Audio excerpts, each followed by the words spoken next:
Italian sausage. Yung meat niya, hindi po siya giniling na giniling. Dapat lutong-luto siya. Ayan, pinakita nyo.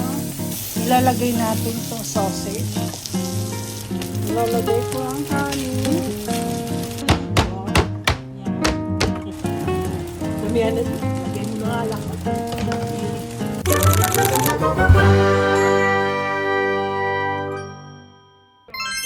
Good morning! Ako po ay magluluto ng breakfast ngayon. And meron po akong subscriber. Sabi ko nakapagluto na raw ako ng Italian sausage.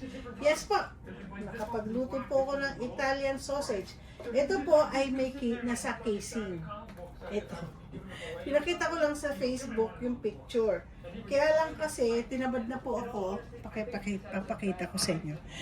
Tinamad na po kasi, ito yung nasa casing. Mamaya, magluluto ako ng longganisa, yung garlic longganisa.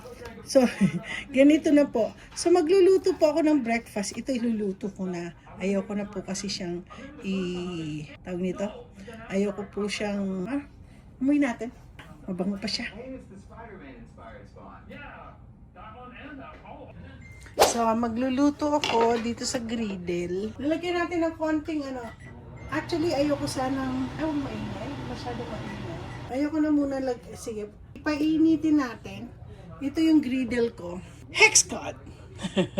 Naloka ako ngayon sa lutuan na yan. Ayoko po siyang i-boil. So, ang gagawin ko, kakat ko dito at iluluto ko dito sa aking griddle. So, you want this? I'm gonna make some fun. Of course, honey. I'm cooking it like this so that it will be cooked. And I'm cooking it in a griddle. I'll do like that. Isa lang daw sa kay Lance. Ito na po yung ginawa ko. Hindi ko inano sa inyo kung paano ko niluto ito. Pero pag napansin niyo itong ginawa kong ako po mismo nag-chop. Gaya ng gagawin ko mamaya. Mag-ano na ako, finally food vlogging na nga po ako sa longganisa na gagawin ko. Pag napansin niyo itong aking Italian sausage. Yung meat niya, hindi po siya giniling na giniling. Para lang po siya na chop-chop. So, titignan natin kung mainit na itong griddle ko at iluluto natin. Yan. Yan. Kaya talagang ipapaganyan ko siya. Para siyang yung tawag nito, yung niluto ko sa inihaw. So, ganunin natin. Ito naman, tinamad na po kasi ako. Ang hirap kaya ako. Pero ngayon, bumili na po ako so, ipipit-pit ko na lang siya. Igaganyan ko na lang para maluto. Hindi ko na kailangan ito. So, ay! Nako! Naputol! Ay, naputol na sa yung aking lutuan. Ang aking So, commercial natin to. Ito kasi yung lutuan na to. Ito yung bagong kinalulukuhan ko. Ang tawag dito yung Hexcod. Siyempre, si Gordon. So, para po siyang iniihaw ko din po ito. Ano natin? Ay! hindi siya buo. Pero gusto ko lang i-slow fire para lutong-lutong po itong aking iniluto ko to. Gusto ng asawa ko ito pag nilalagay ko sa bun. Ay, dapat lutong-luto siya. Yan, pinakita nyo. Pakita ko sa inyo itsura.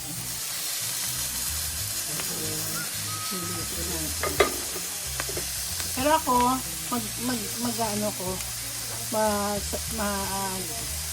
fried rice pa po ako. Okay, pati tinapay, ilagay natin dyan.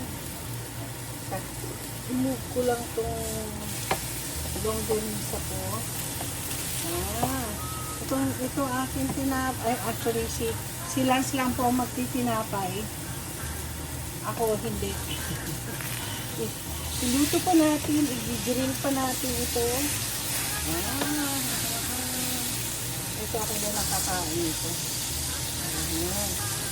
Ayan. Masaya ang breakfast. Breakfast namin, Italian sausage. So, ito na. Ilalagay natin itong sausage. Grill natin yan. So, ito po ang... Gusto ko sana lagyan ng sibuyas. Ay, lagyan pa yung sibuyas. Ako na gano'n. Kala ko naka-video ko. Hindi pala ako naka-video. So, gagawa po ako ng caramelize. Kakaramelize ko yung sibuyas. At ilalagay ko po dito. Para medyo masarap-sarap naman tignan. O, di ba? Bahala na si sabi kong lalagyan niya ng ketchup ang aking. Ito po yung Italian. Ay, ano ba yan? Italian ano. Ay, meron akong sandali ha. Ako natitirang ito yung taco stand ko. So, ilalagay kong ganyan para maganda. O, di ba? Maganda presentation. Kamay ko lang naman. Sa asawa ko lang naman ang kakain ito. So, ayan. Bibigay ko sa kanya ang Italian sausage. Okay, gaya na sabi ko, may nagregalo sa akin ng crab paste. Gagawa po ako ng fried rice. Tapos ang gagawin ko this time, sabi niya walang gulay. Isang araw may gulay. Pero ngayon, maglalagay lang po ako ng gaganyan-ganyanin nyo lang to. Yan. Tapos, gaganitin lang natin, chop-chopin lang natin. Ito lang naman ang ingredients ko is, ito yung substitute ng sibuyas. Tapos marami na po akong garlic. Nakaano na po ako pero mamaya, maggagawa pa ako ng marami kasi gagawa po ako ng garlic longganisa. Ako, bumalik na lang po sa food vlogging ko, no? Pero ito po ang breakfast ko ngayon na iniluluto ko. Okay guys, gagawa na po ako ng fried rice ko. Ito po ang aking ang gagamitin kong oil, yung star margarine. Para lumaki ako. Dadamihan natin po ang ating butter. Masarap po kasi ang butter sa fried rice. So, makagawa na po ako ng teka, nasan ba yung aking gaganin din natin siya. Fried rice. Kahapon talaga masarap mo yung pagluto ko. Nasaan ang asawa ko? Ay, baka naligo. Baka naligo siya. Anyway, ano yun? Bakit parang may pumasok na dahon? So, iinitin po natin to. So, normally kasi ako, pag gusto ko si bahaw, yung nilumang kanin, pero wala na po akong kanin, kahapon kasi niluto ko. So, nagluto po ako ng kanin. Ngayon, kahit na bahaw siya, pinapainitan ko po kasi para madali siyang iluto. So, anyway, lagay na natin ang ating garlic. Alam niyo, ayaw na asawa ko. Kaya nakalit po yung aking mga kandila dahil ayaw niya po ang amoy ng garlic. No one time, pumasok siya. Ano ba, bakit amoy garlic? Tapos sabi ko, meron akong garlic dyan. Sabi niya, isara mo, isil mo. Kasi ang baho. Sabi ba naman niya sa akin? Sabi ko, nakakainis to. Paborito ko kaya ang gusto ko sa garlic ko yung talaga nagda-brown siya. Naligo ang aking asawa. Nakatenga yung longganisa niya dito. So, kailangan po natin pa-browning ito. So, medyo brownish na siya. Ngayon ilalagay ko na po ang kanin. Nahulog.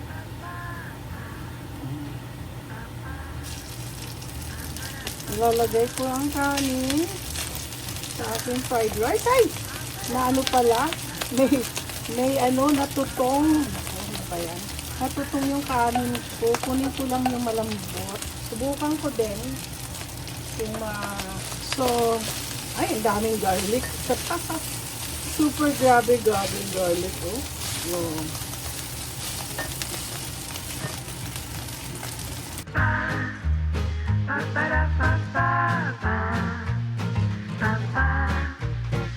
Ngayon, lalagyan po natin ng May taba-taba pa ho yung ano, aligid. Lalagyan po natin ng aligid. Masarap yun. Ganyanin lang natin. Ay, ano ko yan? Mahuhulog. Ayan, di ba? Ganyan ko. Gagamitin ko po siyang kutsara ko din. So, nangihinayang ko si maghugas.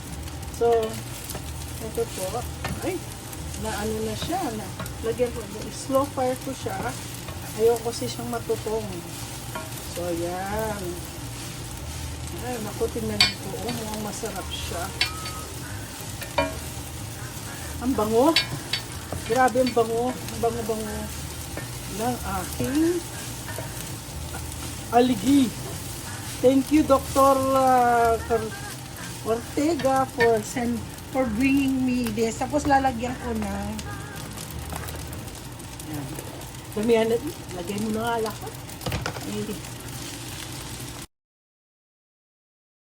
So guys, naluto ko na ang fried rice at gagawa po ako ng eggs. So para Italian sausage, ganyan ko na lang konti. Tapos ano ko na lang siya.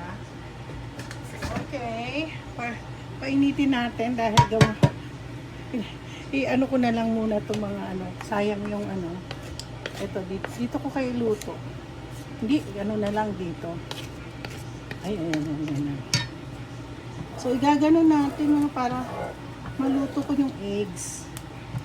Yan, yung eggs. Madali lang po kasi maiuminit itong aking lutuan na to. So,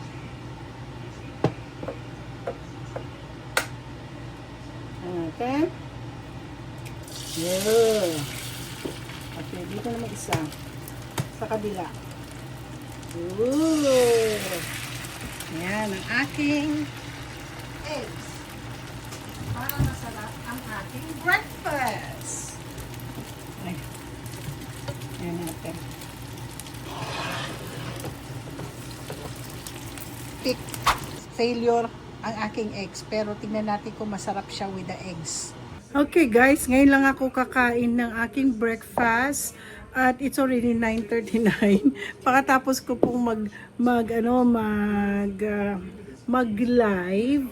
So ngayon nanonood po ako sa Everybody Sings ni Vice Ganda. So ito po ang aking breakfast. Yung breakfast ko po ay ginawa ko mismong longganisa. So ito po yung longganisa. Tapos, syempre, gumawa po ako ng fried rice na ang nilagay ko ay buroong talangka. Yung talangka po siya, tingnan natin ha. Sarap. Ay, masarap po. Hindi ako nagbibiro. Ginawa ko na po ito nung nandito yung pamangkin ko. 2 talangka na bote yung binigay sa akin. Na lata. Yung isa ubos na. Kasi mismo pamangkin ko yung kinakain niya. Tapos ito yung ginawa ko po doon sa nagtanong kanina kung gumawa na pala ako ng longganisa. Ito na po, gumawa na po ako ng naka-casing to. Pero mamaya gagawa po ako uli ng Italian sausage para sa asawa ko. At isang tawag nito, isang Ilocano na maraming garlic. Ayaw lang po kasi ni Habi na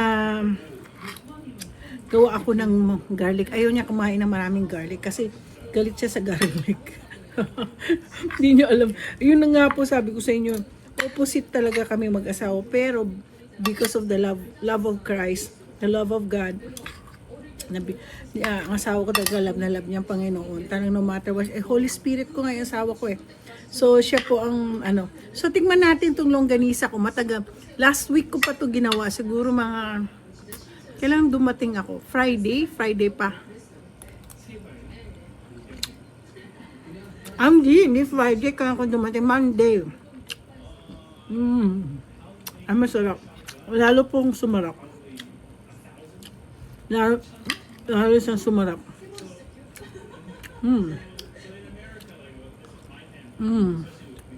Masarap po siya.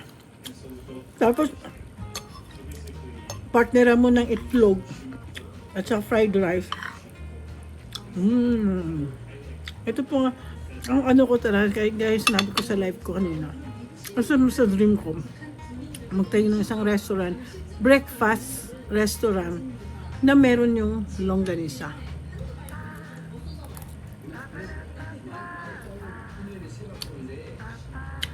Ang sarap. Malay nyo, mapusto. Bigyan ako ng load ng provision. Yung nga lang, paano yung aking ano, no? Pero hindi. Bibigyan ako ng load ng isang magaling mga partner na magluluto.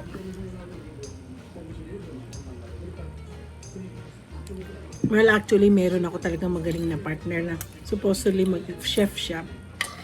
Yung kumpare ko, kaya lang hindi pwedeng, hindi ko siya pwedeng, kinuha ko na nga si Carmela kay Ali, tapos kukunin ko pa si paring Noel, di galit na sa akin si Ali, yun po yung may-ari ng Cheers, na lagi doon po kami nagpapaparty, doon po kami nag-event, siya po ang pinaka-chief chef doon. Tapos si Carmela, paminsan-minsan nagpupunta doon pag may events, na tumutulong. Pero dati siya yung manager ng mga ano doon, kumbaga sa katiwala ni Ali. Pero kinuha ko na siya na full time sa akin magtrabaho. Kaya ayoko magpakita sa mukha ni ano. So anyway, so ito na po ang aking breakfast na nahulog, yung aking sausage at saka yung aking itlog. So anyway, don't forget to like and subscribe. Ito, balik na naman po ako sa aking cooking, vlogging. Okay, see you later. Babush!